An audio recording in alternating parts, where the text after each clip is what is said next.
आज मैं आपको बताऊंगा अपनी थारोक्स AX7L के लगभग 7 से 8 महीने के ओनरशिप रिव्यू के बारे में, लेकिन पॉइंट टू पॉइंट रहेगा, ज़्यादा डिटेल में मैं नहीं जाऊंगा। मैं इसको रिसेंटली लेके गया था 12 ज्योतिर्लिंग 4 धाम की सोलो रोड ट्रिप पे, तो मुझे बहुत ज़्यादा मैसेजेस आए, क्वेरीज आई कि क्या हम इसको रोड ट्रिप के लिए ले सकते हैं। ऑफ रोडर है, सबको पता है, बहुत ज़्यादा केपेबल गाड़ी है। तो लोग मुझे बोले कि मुझे अपनी मम्मी के साथ रोड ट्रिप पे निकलना है, फैमिली के साथ निकलना है, तो फैमिली को लेके इसको रोड ट्रिप पे जाएँ कि ना जाएँ। तो अभी तक का जो मेरा रिव्यू रहा है, मैं 3 सर्विस करवा चुका हूँ। एक जो इसकी 2000 किलोमीटर की है, फिर एक इसकी 10,000 की है, फिर एक 20,000 की है। गाड़ी अभी तक चल चुकी है लगभग 24,000 किलोमीटर। सर्विस का क्या खर्चा है वो भी बताऊंगा। चलिए अब मैं आपको हाईवे का रिव्यू देता हूँ कि अगर आपके पास थाररोक्स है तो क्या आपके पास प्रॉब्लम्स आएंगी, सोल्यूशन क्या है, या आप प्लान कर रहे हो थाररोक्स लेने का और ये प्रॉब्लम आएंगी तो सोल्यूशन क्या करोगे उनका, मैं आपको बताता हूँ। सबसे पहले आई talk about the gear box. जब आप पहले से दूसरे गियर में जाते हो तो जर्क नहीं लगेगा गाड़ी को, लेकिन आपको जो गियर शिफ्ट की है आवाज़ जो है वो एक अलग से आएगी। ये देखो, ये जो है ना हल्की सी अलग आवाज़, ये खाली आपको सेकंड गियर में आएगी।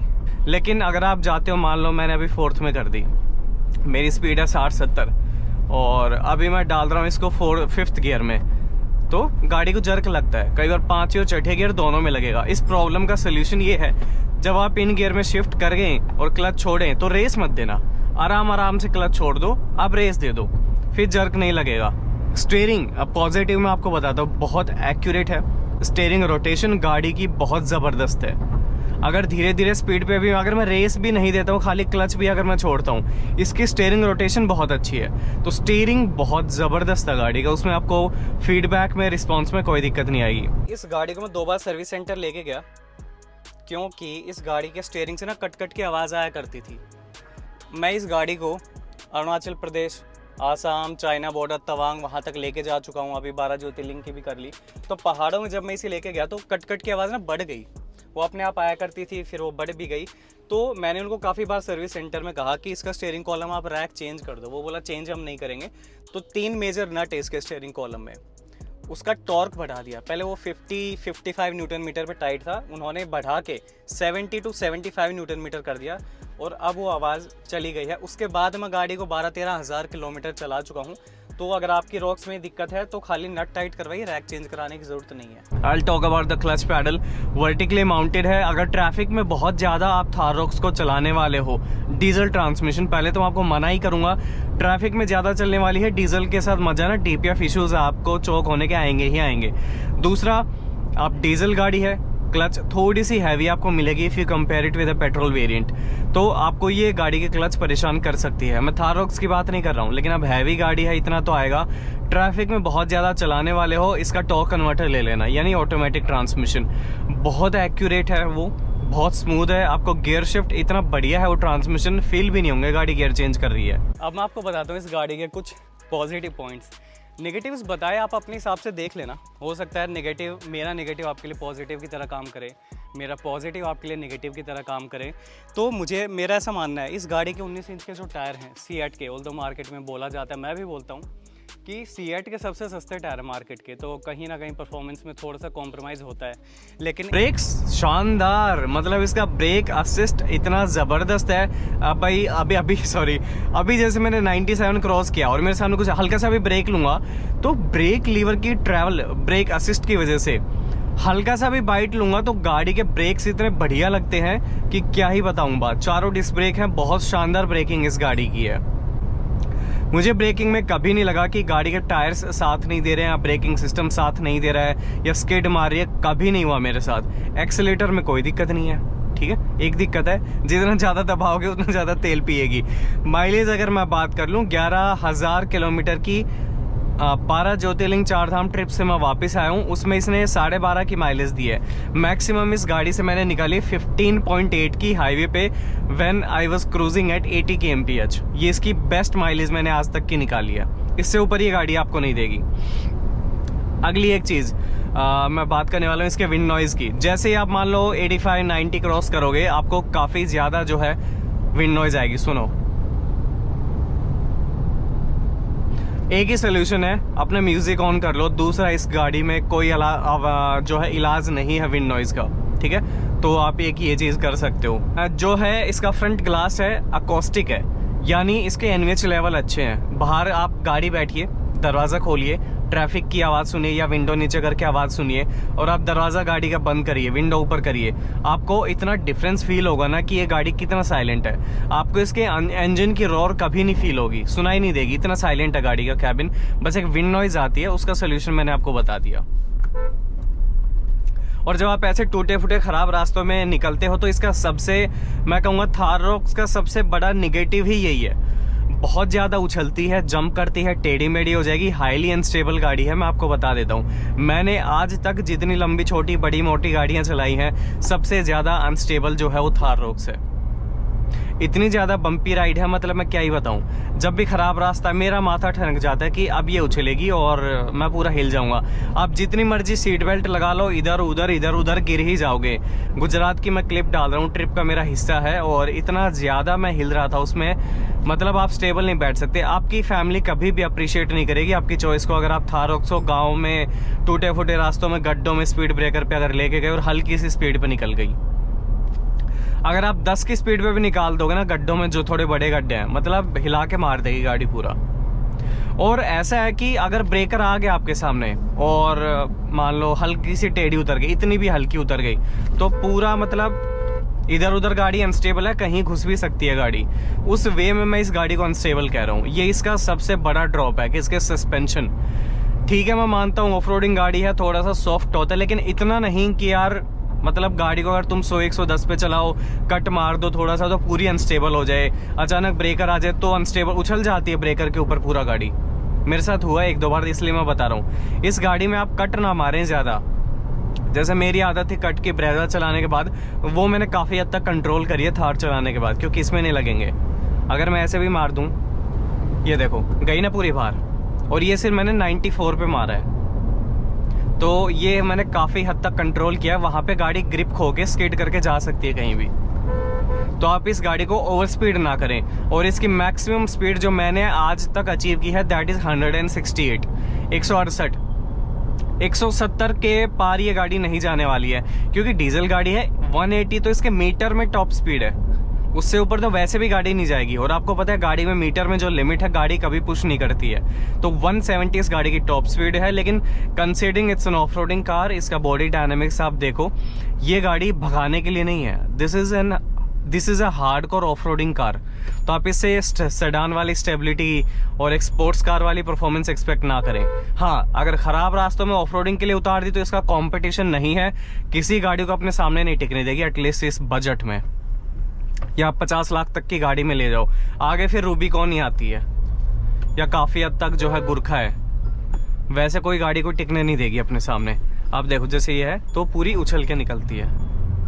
टायर्स इस गाड़ी में सीएट के हैं, मेरी में इसमें 2 आते हैं AX7L में, खासकर MRF और सीएट। MRF का मुझे नहीं पता कैसा फीडबैक है, लेकिन सीएट के अच्छे हैं, नॉइज़ नहीं है, ब्रेकिंग बहुत अच्छी है, ग्रिप है। हार्डकोर ऑफ रोडिंग मैंने भी इससे नहीं करी, बर्फ़ में नहीं लेके गया हूँ, क्योंकि मैंने मार्च में गाड़ी ली थी और बर्फ़ का तो सीज़न अभी आ रहा है। अभी आज मैं शायद इसको 7 अक्टूबर को शूट कर रहा हूँ वीडियो को, 2025 में। और विजिबिलिटी गाड़ी की बहुत अच्छी है यार, हाईवे के हिसाब से। मैं प्रॉपर अगर आपको रिव्यू दूं इस गाड़ी का, तो एक आपको ये रहेगा, आपको इसको लगभग ना तेज़ ही चलाना पड़ेगा, वरना इसके DPF के चांसेस रहेंगे वो हर डीजल गाड़ी में होंगे। It's not just with Thar rocks. Road presence गाड़ी की इतनी शानदार है कि काफ़ी लोग कहते हैं इतनी महंगी गाड़ी ले ली। मैं कहता हूँ भाई 2 ही चीज़ें इस गाड़ी में करता हूँ, जब ट्रैफिक में जाता हूँ बाकी गाड़ियों के देखता हूँ, उनके मिरर से ऊपर इस गाड़ी का मिरर निकल जाता है, उनके बॉनेट से ऊंचा इसका इतना बॉनेट है, मेरे पैसे वसूल हो जाते हैं। और जब नज़दीक जाके ब्रेक मारता हूँ ना खींच के, और जब गाड़ी पिच करती है, आगे से पिचिंग करती है, झूलता है बॉनेट, मेरे पैसे वहीं वसूल हो जाते हैं। गियर शिफ्ट में वैसे बाकी बिल्कुल भी वाइब्रेशन नहीं है। मैं आपको बहुत एक्यूरेट, बहुत ऑनेस्ट चीज़ बता रहा हूँ। एक आध बार होगा मेरे साथ, पूरी ट्रिप में शायद 2 ही बार हुआ होगा कि अगर मैं गियर शिफ्ट कर रहा हूँ, मेरा हाथ यहाँ पे है, तो मेरा ना ये जो बटन है, या तो ड्राइविंग मोड, टेरेन सेलेक्ट करने वाला, या डिफरेंशियल वाला दब जाता है। मुझसे वैसे मोड वाला दबता है, जो इसमें स्नो मड टेरेन है ना, वो बटन दब जाता है एक आध बार, नॉट अ बिग प्रॉब्लम। अच्छा देखो, इसमें एक चीज़ और है, जैसे इस महिंद्रा में शिकायत है, चाहे आप स्कॉर्पियो ले लो, इनके ना टायर कटने लगते हैं। अब जैसे सीएट का है, तो आप देखो कि ये जो पीस है इसके ट्रेडिंग का, ये उतर तो नहीं रहा है, लेकिन इसमें ना क्रैक आ गई। आधे टायर लगभग जा चुके हैं, आधे से थोड़ा कम, लेकिन ये देखो एक क्रैक आ गई और ये अभी तक मैंने सिर्फ एक ही जगह में देखी है। अब बीइंग अ रबर पार्ट शायद वारंटी में क्लेम नहीं होगा, लेकिन will get in touch with the service centre की वो लोग क्या कहते हैं। अगला ये होता है, जब आप रोड ट्रिप्स पे निकलते हो तो ऑब्वियसली आप बहुत ज़्यादा एक्सेसरीज गाड़ी में यूज़ करते हो, मोबाइल चार्जर, 2-4 लोग गए हैं तो उनके भी चार्जर हो गए। तो इस गाड़ी में इशू मुझे क्या लगा, आगे इसमें 65 वोल्ट का एक अडेप्टर आता है पोर्ट सी टाइप, और एक दूसरा आता है टाइप ए। कोई भी 12 वोल्ट का पोर्ट नहीं है। अब मेरी गाड़ी में 3-3 कैमरा लगे हैं, तो मुझे क्या करना पड़ा, वायरिंग को यहाँ से लेके पूरे ABC पिलर तक फिर बूट में ले जाके खोलना पड़ा। तो अब ना गाड़ियों को धीरे धीरे मॉडर्न कर रहे हैं, तो मुझे ऐसा लगा एक 12 वोल्ट का पोर्ट तो दे देना चाहिए यार। इतना मतलब मैं मानता हूँ इतना टैकी, इतना गंदा तो वो नहीं लगता है, तो अगर वो होता तो काम बहुत ईजी होता। सिटिंग पोस्चर बहुत ज़बरदस्त है, और कंफर्ट अगर मैं आपको बताऊं तो देखो हर किसी की बॉडी अलग अलग होती है। I never talk about comfort of a car. मैं ये बता दूंगा मुझे कैसा लग रहा है, मैं नहीं कह सकता आपको भी सेम लगेगा। मेरी बॉडी अलग है, मेरी फिटनेस अलग है, आपकी अलग है। कोई मुझसे भी ज़्यादा फिट मिलेगा, कोई मुझसे कम मिलेगा। मैंने इस गाड़ी को कम से कम दिन में, इस ट्रिप की मैं बात कर लूँ तो कम से कम 150 किलोमीटर चला per day and maximum 1275 kilometre in a single stretch with 2 और 3 आवर्स ऑफ स्लीप। 1275 किलोमीटर पूरा लंबा खींचा है। और अगर मैं इससे पहले वाली ट्रिप की बात कर लूँ मेघालय की, तो 1728 किलोमीटर मैंने इस गाड़ी को सिंगल स्ट्रेच में चलाया है 2 घंटे की नींद के साथ पूर्वांचल एक्सप्रेसवे पे। 1728 किलोमीटर 32 घंटे में, जिसमें सोना, खाना, पीना, गाड़ी की वॉशिंग सब आ गया। सिलीगुड़ी से अपने घर आया था, वेस्ट बंगाल से अपने घर। तो इतना मैंने इस गाड़ी को चलाया है। मुझे 1% पेन पंजे से लेके, घुटने से लेके, मेरी lower body, upper body, shoulder, neck, कहीं कोई पेन मुझे नहीं दिया इस गाड़ी ने। मेरे लिए तो भाई 100 की 100 काम करता है इस गाड़ी का। कंफर्ट, सीट, वेंटिलेशन इस सीट का, वो मेरे लिए डील ब्रेकर था। इसीलिए मैंने AX7L वेरिएंट लिया था, just because it was providing me ventilated seats, और मेरा कोई रीज़न नहीं था। हाँ ये है, AX7L ले लिया तो बाकी काफ़ी सारे फीचर्स आ गए थे। म्यूजिक सिस्टम गाड़ी का काफ़ी अच्छा है, लेकिन थोड़े बहुत ग्लिचेस हैं गाड़ी के अंदर। कभी मान लो एक साइड के स्पीकर काम नहीं करेंगे, हालांकि मेरे साथ एक ही बार हुआ है, फिर कभी नहीं हुआ। दूसरा इसमें ग्लिच ये है नेविगेशन में। सबसे बढ़िया इस गाड़ी के साथ जो आपका काम करेगा एंड्रॉयड ऑटो। एप्पल कारप्ले भी मेरा अपडेट के बाद वायरलेस हो गया है, लेकिन नेविगेशन मुझे पसंद नहीं है एप्पल मैप्स का, तो आप एंड्रॉयड ऑटो के साथ इसको यूज़ करें, बहुत बढ़िया परफॉर्म करेगा। लेकिन कभी कभी ऐसा होगा, see nothing is wrong with my phone, I use it with another car and it works 100% good, ठीक है। तो इस गाड़ी में एंड्रॉयड ऑटो दिक्कत ये करता है, गाना चलाऊंगा, प्ले करूंगा, पॉज हो जाएगा, प्ले करूंगा, पॉज हो जाएगा, तो उसको फिर केबल से लगाना पड़ता है। केबल में दिक्कत आ गई तो वायरलेस करना पड़ेगा। तो लेकिन अपडेट जब से इसका हुआ है उसके बाद 5% ही दिक्कत रह गई है बस। अगला ख़राब रास्ते का मैं आपको सोल्यूशन बताना भूल गया। मान लो बहुत बम्पी रोड है, गड्ढे आ गए कि जाना ही जाना पड़ेगा, तो आप एक काम करें, थोड़ा आगे होके बैठें, सीट से अपनी कमर ना चिपका के बैठें। जैसे ही आप पीछे सीट से कमर हटाते हो, अब आपको गड्ढे नहीं लगेंगे, ये मेरी गारंटी है। अगर पहले आपको 100% गड्ढे लग रहे थे, अब आपको सिर्फ 30% लगेंगे। आप थोड़ी कमर अपनी हट जाइए, सीट से हट जाइए, ठीक है, नीचे बैठे रहिए, पीछे से हट जाइए, अब आपको गड्ढे नहीं लगेंगे। ये मेरा इलाज मैंने इसका निकाला है और मेरे लिए तो काम करता है। अगला इस गाड़ी का जो विंडशील्ड है इतना अपराइट है because of its structure. Off roading गाड़ी का ऐसा ही होता है। ये बहुत प्रोन है क्रैक्स के। इस गाड़ी का टूट चुका है, चेंज करवा दिया मैंने, फिर इस टूटे हुए को निकालना बहुत मुश्किल है। बाकी गाड़ी की तरह आसान नहीं है, बहुत टाइम मेहनत लगती है इस गाड़ी में। जब मैंने चेंज कराया, मैंने रील पोस्ट की थी। अब इसका एंगल इतना ब्राइट है, ये अगर हल्का सा भी अगर कोई रोड़ी आके लगती है, ये बहुत जल्दी क्रैक होता है। अकॉस्टिक ग्लास है, वैसे इसके NVH लेवल अच्छे हैं, बाहर की नॉइज़ ज़्यादा नहीं जाती, लेकिन बहुत जल्दी टूटता है। गंदा बहुत ज़्यादा होता है, मक्खी मच्छर पूरे इसी के ऊपर आकर लगते हैं। जैसे नॉर्मल गाड़ियों में ना स्लैंट होता है, मक्खी मच्छर लग के ऊपर उड़ जाते हैं, ये बहुत ज़्यादा गंदा होता है। अगर आप अर्ली मॉर्निंग, लेट इवनिंग इस गाड़ी को ड्राइव करते हैं, बहुत ज़्यादा गंदा होता है, साफ़ भी नहीं होता है, तो इसको साफ़ करने में बहुत मेहनत लगती है। तो एक ये है कि ये बहुत जल्दी क्रैक होने के इसके चांसेस होते हैं रोड ट्रिप्स पे। बाकी AC के साथ मेरा ऐसा है कि अगर मैं चाहता हूँ कि साइड में पूरा हो जाए, ये इसमें ज़्यादा मूवमेंट साइड वाली नहीं है, इतनी ज़्यादा नहीं हो पाएगी, ठीक है, थोड़ा ही मूव कर पाता है। हालांकि कूलिंग बहुत शानदार है गाड़ी की, बहुत बढ़िया इसका AC है। पीछे तो मैं बैठता नहीं हूँ, तो मैं पीछे का फीडबैक नहीं दे सकता। हालांकि गाड़ी थोड़ी देर में ठंडी हो जाएगी, कोई दिक्कत नहीं आएगी। आप इसको बंद करना चाहो, कंप्लीट ये लो बंद हो गया, ठीक है, खोलना चाहो खोल सकते हो। एक ये है, इसमें दिक्कत ये है कि कई बार जब मैं इस गाड़ी को स्टार्ट करता हूँ और तो इसका ना एसी बंद मिलेगा। अभी मैं एसी चला रखी है, गाड़ी बंद करूंगा, उतरूंगा, काम करके वापस आऊंगा, चलाऊंगा तो ये बटन बंद मिलता है, एसी बंद।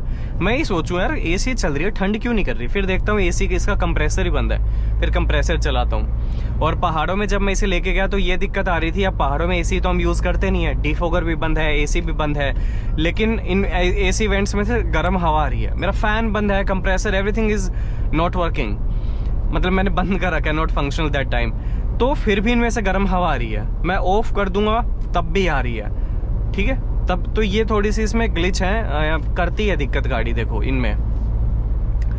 दूसरा, और ये जो सनवाइजर है, ये अगर मैं इसे साइड में कर लूँ तो यहीं तक स्ट्रेच होता है, तो इट्स ऑफ नो यूज़, क्योंकि इस गाड़ी के विंडोज़ बहुत बड़े हैं जो कि आपके फेवर में काम करता है कि विजिबिलिटी बहुत शानदार है गाड़ी की। ठीक है, आपको एयर ही बहुत फील होता है, लेकिन एट द सेम टाइम ये किसी काम का नहीं है, तो मेरे को तो सनग्लासेस ही लगाने पड़ते हैं और उसी वजह से मैं गाड़ी चला पाता हूँ। तो आप अपने ऐनक अपने साथ रखें। दूसरा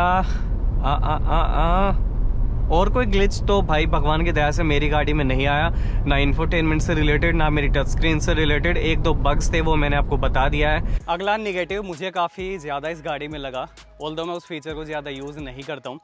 एडास लेवल 2 जो इस गाड़ी में सेंसर लगा हुआ है, एंड उसमें जब मैं लेन कीप असिस्ट को एक्टिवेट करता हूँ ताकि मैं स्टीयरिंग से हाथ हटा दूँ, गाड़ी जैसे लेन से बाहर जाए तो अपने आप सीधी हो जाए। अब उसमें क्या होता है, 60-70 की स्पीड तक तो है ठीक, लेकिन अगर कर्व आ गई और मैंने 90 की स्पीड पे क्रूज़ लगाया हुआ है 100 पे, तो गाड़ी ना लेन के अंदर अंदर सीधी नहीं होती। वो क्या होगी, थोड़ा बाहर जाएगी, फिर अंदर, फिर थोड़ा बाहर, फिर थोड़ा अंदर। और जब वो बाहर से अंदर की तरफ आती है, झटके से आती है, तो उस दौरान क्या होता है, गाड़ी पीछे से एक रोल मारती है। और कई बार ऐसा भी हुआ कि गाड़ी एक इतने झटके से सीधी हुई, मुझे लगा ही लेन से बाहर जाएगी, तो मुझे फिर कंट्रोल लेना पड़ा स्टीयरिंग व्हील के ऊपर।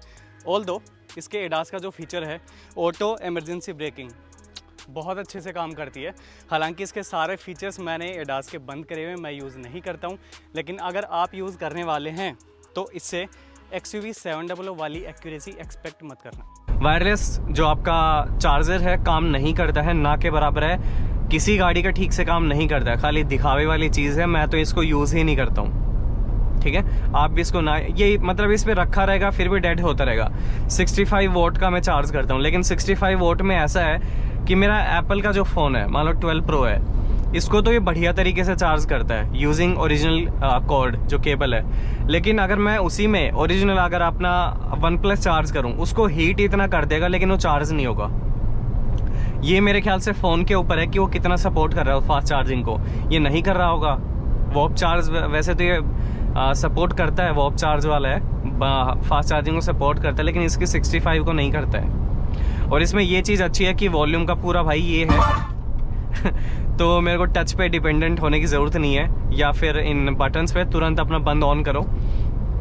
सारे कैमरा डेडिकेटेड है, बटन हैं जो लगभग मेन, कि मेरे को कैमरा का तुरंत बटन दे दिया, मेरे को टच स्क्रीन में क्लिक नहीं करना है, मेरे को होम आ रहा है, मेरे को कॉल, म्यूज़िक, सेटिंग्स, वो सब है, वो आप कर सकते हो। कैमरा के मामले में मैं ऐसा इस गाड़ी में मानता हूँ कि साइड का नहीं इतना क्लियर दिखाता है, जैसे अभी मैंने कर दिया। तो मेरे को ना थोड़ा बहुत टायर का दिखाता है, थोड़ा बहुत इसका दिखाता है, मेरे को प्रॉपर व्यू नहीं आता। प्रॉपर आएगा इसमें जब मैं इंडिकेटर यूज़ करता हूँ। तो मैं ही चाह रहा था थोड़ा आगे वाले टायर से लेकर पीछे वाले टायर तक का मुझे दिखा दे, लेकिन वो नहीं है। अगला मुझे काफ़ी बड़ा नेगेटिव लगा, इस गाड़ी में कोई बोतल होल्डर नहीं है। अब जैसे मैंने ये 700 ml की डाली हुई है, डाल दूंगा, 1 लीटर की है, मुझे बड़ी मान लो मिल्टन की थर्मोस्टील डालनी है, वो नहीं डाल सकते। रोड ट्रिप में क्या होता है कि बोतल रखनी है, ये मैंने फेस की बहुत बड़ी प्रॉब्लम जब मैं अभी रोड ट्रिप पे लेके गया, उससे पहले भी गया हूँ, कि बोतल को या तो मैं उस सीट पे रखता हूँ या मैं पैरों में रखता हूँ, रख नहीं पाता हूँ इधर। तो आई थिंक इस जगह को कैसे ना कैसे करके थोड़ा सा बड़ा कर देते यार इसको, या तो थोड़ा एक्सटेंड करते, थोड़ा साइड में करते, उस अंदर की तरफ से थोड़ा उसे पुश कर देते, तो बोतल एक बड़ी 1 लीटर की बोतल 700 ml में कितना ही फ़र्क है। तो आई थिंक थोड़ा सा स्ट्रक्चरल अगर चेंजेस करते तो एक लीटर की बोतल आ सकती थी। हालांकि जो 1 लीटर की जो बिस्लेरी की होती है उसे आप फंसा के डाल सकते हो, क्योंकि बहुत सॉफ्ट मटेरियल है उसका, लेकिन इनको नहीं डाल सकते। जो थोड़ी हार्ड या मेटालिक होती हैं उनको आप नहीं डाल सकते। इस गाड़ी में एक और अच्छी चीज़ है कि नीचे पैसेंजर साइड पीछे डैशबोर्ड के नीचे एक मेमोरी कार्ड लगा रखा है मैंने 64 GB का। उसको अगर आप लगाते हो तो आपका जो 360 डिग्री कैमरा है, it acts as a dash camera. लेकिन it can not compete with the dash camera, वो उसकी जगह कभी नहीं ले पाएगा। हाँ ये है, इसके कैमरा रिकॉर्ड करते रहते हैं, एक सिंगल क्लिप बनेगी जिसमें चारों कैमरा की इकट्ठी फुटेज आती है। मैंने इसके ऊपर रील भी बना रखी है, ठीक है। तो एक ये चीज़ इसमें अच्छी है। 360 डिग्री कैमरा हालांकि गाड़ी का मैं यूज़ नहीं करता, मुझे आदत नहीं है, मैं मिरर के बेसिस पे गाड़ी रिवर्स करता हूँ। मैं इसका फ्रंट कैमरा तभी यूज़ करता हूँ जब आगे कोई जानवर, कुत्ता बिल्ली बैठा है, कोई बच्चा मैं देखता हूँ, सामने से हटा कि नहीं हटा, क्योंकि गाड़ी का बॉनेट बहुत ऊंचा है तो मेरे को नहीं दिखता आगे क्या है, वो हटा कि नहीं हटा। तो मैं कैमरा ऑन करके, जैसे सीधा कैमरा ऑन किया और मैं आगे क्लिक करके देख लेता हूँ। वैसे तो आगे का ही दिखा रहा है। और देखो वैसे ये गाड़ी हाईवे पे बहुत अच्छा परफॉर्म करती है। इसको कितना ही किलोमीटर खींच लो, जब तक आपकी बॉडी आपका साथ दे रही है इस गाड़ी को आप खींच सकते हो, जब तक इसमें डीजल है, ठीक है, कोई दिक्कत नहीं आएगी। 1728 किलोमीटर अगर मैंने इस गाड़ी को खींचा है, मेरे हिसाब से ह्यूमन बॉडी के लिए ये बहुत बड़ी लिमिट है। और वहाँ तक गाड़ी साथ दे रही है तो मुझे नहीं लगता गाड़ी कोई दिक्कत आपको देने वाली है। This is the limit. और ये मेरा मैक्सिमम आज तक का है कि मैंने इतनी गाड़ी चलाई है। दूसरा, इस गाड़ी के वाइपर ब्लेड्स अच्छे नहीं है। मार्च में ली थी, जून में थोड़ी बहुत बारिश हुई तो मैंने देखा कि ठीक से साफ़ नहीं करते हैं। रबर आइटम है, वारंटी में चेंज भी नहीं होगी। और आप ऐसे ना समझे कि नई थारॉक्स में जो एरो ट्विन ब्लेड्स आई है वो अच्छे से साफ़ करेंगी, वो मच्छर हटा देंगी। देखो ऐसा कुछ नहीं होता, वो खाली शो पीस है, देखने वाली चीज़ होती है, वो शो पीस है, वो कुछ अलग फंक्शनिंग नहीं है। मैं इसमें बोश के वाइपर ब्लेड डालूंगा फ्रेमलेस, जो मैंने अपनी ब्रेजा में डाले थे। अगला इस गाड़ी में एक दिक्कत ये है, इसका अगर मैं ऑटोमेटिक वाइपर ऑन कर दूं तो जैसे बारिश बहुत तेज़ हो रही है, चल पड़े अपने आप। अब जब बारिश धीमी होती है या बंद हो गई तब भी वाइपर ना चलते रहेंगे, फुल स्पीड में चलते रहते हैं। तो इसका सेंसर एक्टिवेट तो तुरंत कर देगा, डीएक्टिवेट नहीं करता है तुरंत। तो कम पानी में भी चलते रहेंगे। तो मेरे को क्या करना पड़ता है, जैसे अभी ऑटो पे है, अब है ऑटो पे, तो मेरे को ऑफ करके ना फिर करना पड़ता है, फिर सही हो जाते हैं। लेकिन तब तक ये ना चलते रहेंगे फुल स्पीड पे, भले ही पानी कम हो गया है। तो हो सकता है एक कारण इसका ये हो, मैंने विंडशील्ड इस गाड़ी की चेंज कराई थी, इसमें रेन सेंसिंग वो इसका सेंसर होता है, तो कुछ हुआ होगा उसकी वजह से। लेकिन ये दिक्कत है इस गाड़ी के अंदर। पॉजिटिव भी बात करूंगा भाई, इतनी नेगेटिव से अगर मैं बात कर रहा हूँ, इस गाड़ी की इतनी शानदार मतलब रोड प्रेजेंस है, इतनी अटेंशन मिलती है। अगर ये गाड़ी स्टॉक कंडीशन में भी है ना, मैंने इस गाड़ी के टायर एलॉयज कुछ भी अपग्रेड नहीं कराए, ना बम्पर छिड़वाए, कुछ भी नहीं, हॉर्न और प्रोजेक्टर लगवाए, फिर भी लोग इतना पलट के देखते हैं ना इस गाड़ी को, चाहे गंदी हो चाहे साफ हो।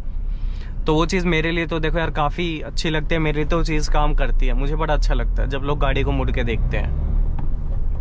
बच्चे चिल्लाते हैं ट्रिप पे, ओए थार जा रही, थार थार, सुनता हूँ मैं बच्चों को। स्कूल के बच्चे खड़े हैं, हाय दूर से हेलो करते हैं थार देख के, किसी और गाड़ी को नहीं कर रहे थे। प्रोजेक्टर बहुत अच्छे हैं इस गाड़ी के, देखो ब्रेक्स अच्छे हैं, मैं कह रहा था ना। जब इस गाड़ी को फील होता है कि अभी जिस स्पीड से पैर आया है और ज़्यादा ब्रेकिंग की ज़रूरत है, तो ये और ज़्यादा हिट कर देती है।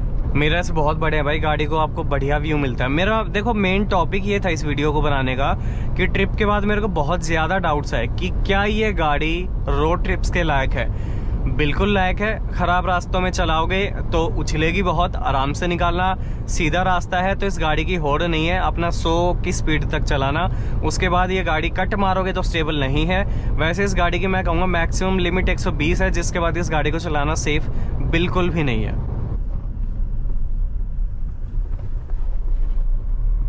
आपको लगता होगा कि बड़ी गाड़ी है, कूदा दो ब्रेकर से ऐसे ही, क्या ही पता चलेगा। थार में उल्टा डबल पता चलता है कि ब्रेकर जंप करी है गाड़ी।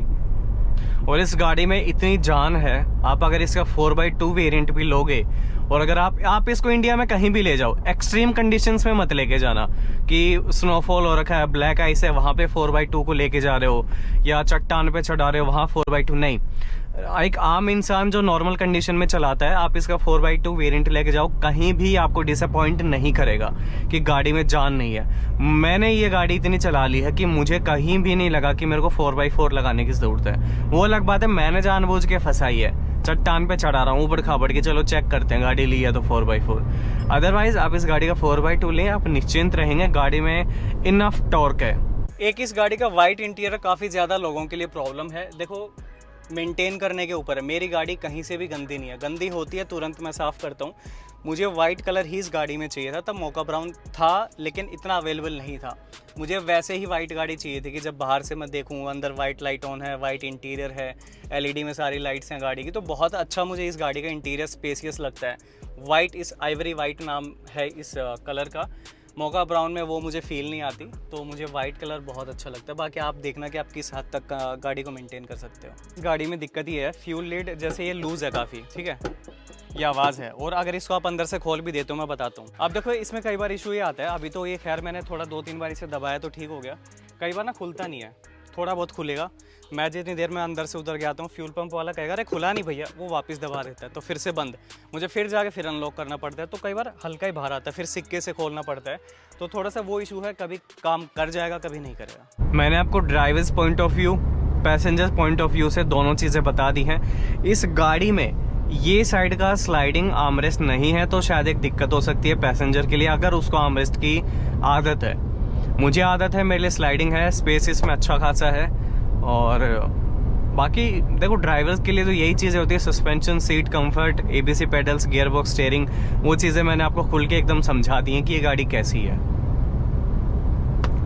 जितने मर्जी नेगेटिव हो, मैं अपनी इस चॉइस को लेके 100% हैप्पी हूँ, कंफर्म्ड हूँ, सेटिस्फाइड हूँ। मुझे किसी चीज़ की कोई कमी इस गाड़ी में नहीं लगती है। मुझे कोई भी चीज़ ऐसी नहीं है जो बाद में पता लगी कि यार इसमें तो ये दिक्कत है। और सही बताऊँगा, ये गाड़ी जब मैंने खरीदी, मैंने चला के नहीं देखी थी, मैंने ऑटोमेटिक ट्रांसमिशन इसका चलाया था। आई वॉज सुपर इम्प्रेस्ड, और मुझे पता था मुझे मैनुअल ही लेनी है, क्योंकि मेरे को ज़्यादा ये गाड़ी ट्रैफिक में चलानी नहीं है।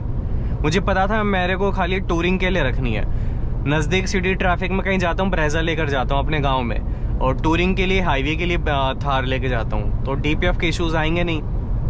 हालांकि 2 बार आए हैं, एक तो शुरू के 2000 किलोमीटर में ही आ गया था, लेकिन जैसा थोड़ा सा रेस दो तो वो हट जाता है, क्योंकि प्रॉपर डीपीएफ चौक नहीं हुआ है वहाँ पे। इस गाड़ी को अगर आप इंटरलॉकिंग टाइल्स पे चलाते हो, गाँव में होती हैं, शहरों में होती हैं, तो अपनी नॉर्मल गाड़ियाँ आवाज़ करती है ना, ये गाड़ी इतना साइलेंट है, तो कुछ कुछ जगह पे सस्पेंशन इसका बहुत बढ़िया काम करता है। तो उन इंटरलॉकिंग टाइल्स पे चलाओ, हल्का फुल्का है, अनइवन है, बहुत बढ़िया कंफर्ट है गाड़ी का।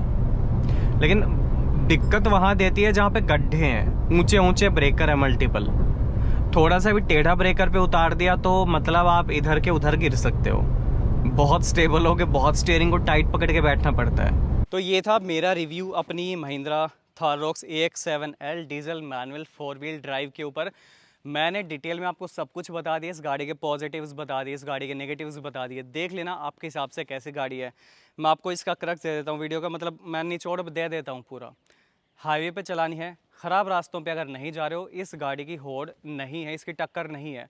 लेकिन being a leather on frame, body on frame जिसे आप बोलते हो, ये गाड़ी फैमिली के हिसाब की गाड़ी नहीं है। ये है लौंडे लपाड़ों वाली गाड़ी, घूमिए फिरिए, ऑफ रोडिंग करिए, हवाबाजी टेशन वो सब करिए, किसी को परेशान मत करो। ये गाड़ी सिर्फ उसके लिए, फैमिली के लिए नहीं है। फैमिली को चाहिए कंफर्ट, ये गाड़ी कंफर्ट नहीं देने वाली है। ये है सिर्फ ईगो सेटिस्फैक्शन के लिए, तो उस पर्पज़ के लिए ठीक है। फैमिली एंड कंफर्ट के लिए थार रॉक्स को कम्प्लीटली अवॉइड करना, उस चीज़ के लिए मत जाना। Thank you so much for watching this video.